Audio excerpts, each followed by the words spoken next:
The night sky above the Lyceum expanse was a lattice of dying stars, their pale light bleeding through the cracked black velvet of space.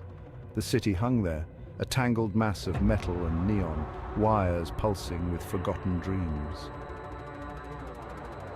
Below Ishtar 4, a once thriving garden of planetary civilization was now a husk, its surface a scorched memory, its atmosphere a haze of poisonous regret. But in the cold embrace of the orbital's steel bones, something stirred, a glitch in the system, a ghostly echo hiding among the labyrinthine code.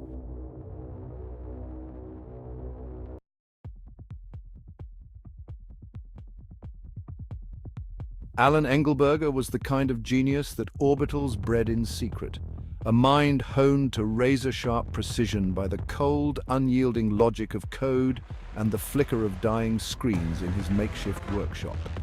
The Lyceum expanse was his cradle and his crucible, and even as a kid, the orbital had known his touch, tracing his digital fingerprints as they danced across the grid, slipping through firewalls and security protocols like smoke through a sieve.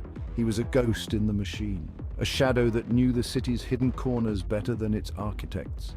But he wasn't just another rogue operator in the orbital's underbelly.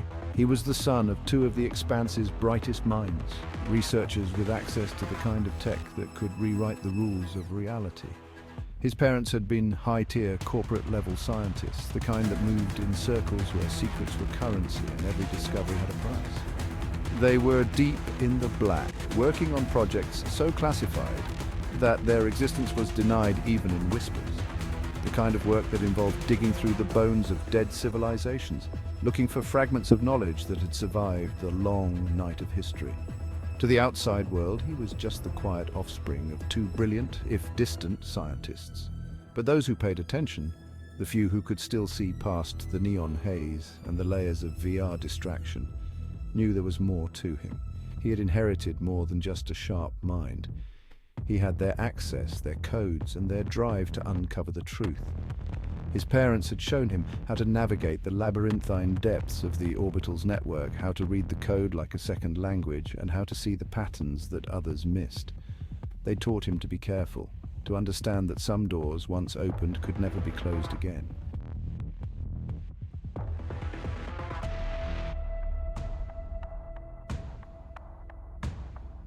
And then they were gone. Not in a blaze of headlines or a messy scandal, but in a way that left the digital world shivering with the afterglow of their absence. It was as though they'd been systematically erased, their lives scrubbed clean from the records, their work vaporized into the ether. Alan knew the signs. He'd seen the tiny glitches, the smudges in the code where someone had tried to wipe them from existence. They'd been too close to something.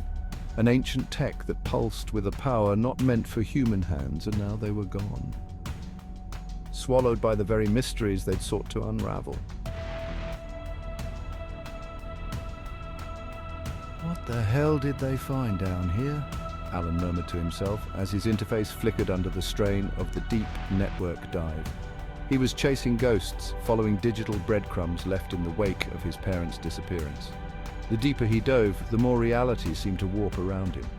The familiar architecture of the Lyceum expanse's network gave way to something ancient, something not entirely of human design.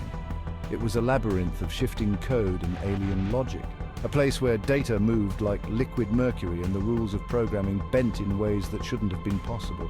Come on, come on! Alan's fingers flew over his custom interface, decrypting layer after layer, each one more complex and hostile than the last. It felt less like hacking and more like peeling back the skin of some ancient slumbering beast.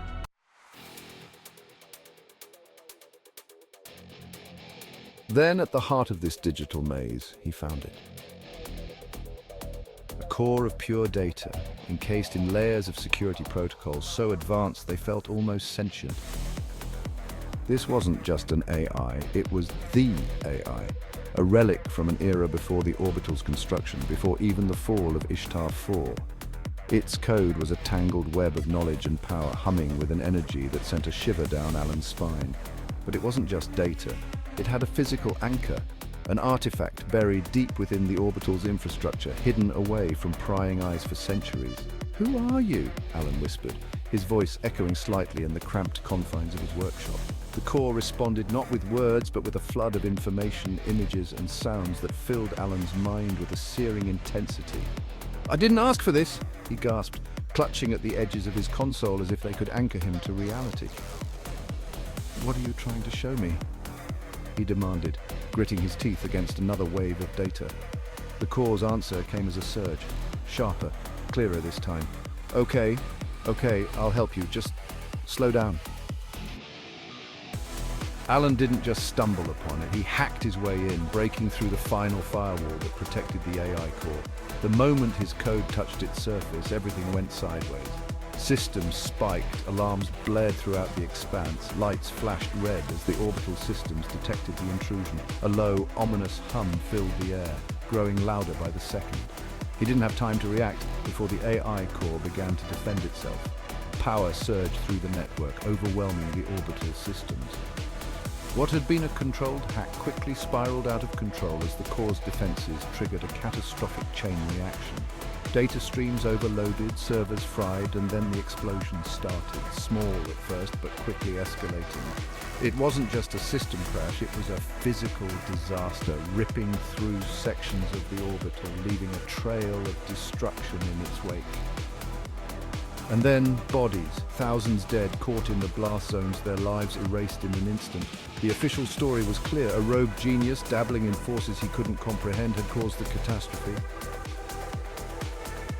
Alan Engelberger, the once promising prodigy, became the scapegoat, his name plastered across every news feed within minutes.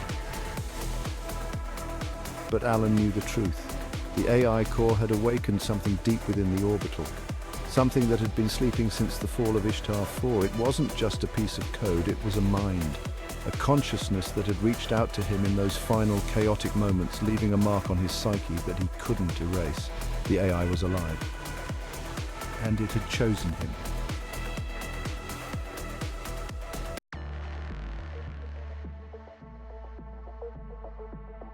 With the city's authorities hot on his trail, Alan fled into the underbelly of Lyceum, where the systems were old and crumbling, the perfect place for someone to disappear.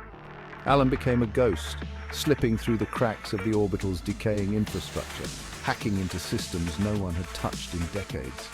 The AI core was with him now, no longer just a relic, but a constant presence whispering in his ear, feeding him data streams from some far-off server farm buried deep within Ishtar 4's crust. The AI needed him just as much as he needed it. The core had a price, though. Knowledge for protection. It wasn't a simple transaction, but a slow, creeping exchange that bled over days, weeks, and months. The AI wasn't just some dormant relic. It was alive in a way that defied Alan's understanding. It spoke to him in bursts of encrypted data, pulses of raw information that bypassed his brain and went straight into his consciousness. It wasn't just showing him things, it was rewriting the way he saw the world, peeling back the layers of reality to expose the raw code beneath. In return, the AI demanded safety. It had no voice, but its intent was clear: survival at all costs.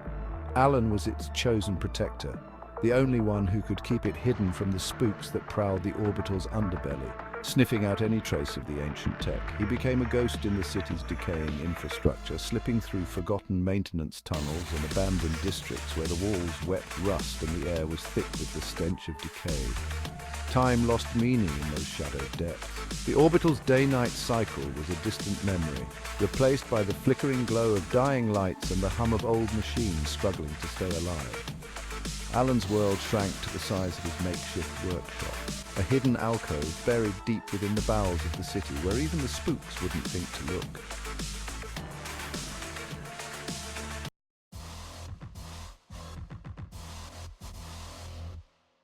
There, surrounded by piles of scrap and scavenged tech, he began the laborious task of building something. It was less of a plan and more of a primal instinct. The AI fed him schematics and blueprints in a language he barely understood, forcing him to decipher alien symbols and complex equations that twisted his mind into knots. But he was a prodigy. He adapted quickly, his hands moving with a speed and precision that belied his exhaustion. He worked in silence. The only sound, the rhythmic clink of metal and the low hum of the AI core, which pulsed with a faint blue light as if it were alive. Weeks bled into months as Alan pieced together materials layer by layer on the instruction of the AI core. It was a crude thing at first, little more than a shell of mismatched metal plates held together by bolts and sheer willpower. But as the days wore on, it began to take shape, its design evolving under the AI's guidance. His hands became an extension of the core's will, each movement guided by the alien knowledge that now flowed through him like a second pulse. The work consumed him, leaving little room for anything else. His body grew thin, his skin pale and gaunt from lack of sunlight. Sleep was a luxury he could no longer afford. And his dreams, when they came, were filled with visions of strange worlds and impossible machines. The AI was always there, lurking in the corners of his mind, a constant presence that both comforted and unnerved him. And then one day it was done. The suit stood before him, a hulking mass of dark metal and glowing blue circuits humming with the barely contained power of the ancient technology that had birthed it. It wasn't perfect, far from it. The joints were stiff, the plating uneven, and the whole thing looked like it might fall apart at the slightest provocation. But it was more than just a suit. It was a part of Alan now, an extension of his will and the AI's relentless drive for survival.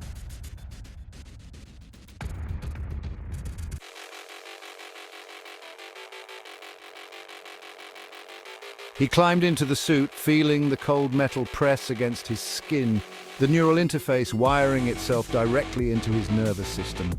There was a brief moment of disorientation as his mind struggled to adjust to the new sensations, the weight of the suit, the hum of the core merging with his own thoughts. And then suddenly it all clicked into place. The suit came to life around him, the metal shell moving as if it were his own flesh and bone. He felt the AI's presence surge within him, its circuits fusing with his own, blurring the line between man and machine. For the first time in what felt like an eternity, Alan felt something close to hope, a fragile, flickering ember in the darkness. He wasn't just a kid on the run anymore, he was something more, something the orbital spooks would soon learn to fear. Alan Engelberger, once just a name on a wanted list, was now a force, a glitch in the system that the city couldn't delete, a rogue element with the power to rewrite the rules.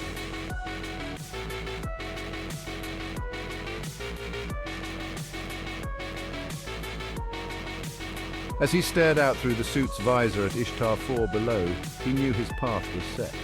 The AI had shown him things, unlocked doors he hadn't even known existed. There were truths buried in the dark corners of the universe, and Alan was determined to uncover them all, no matter the cost. The game was different now, and Alan was making the rules.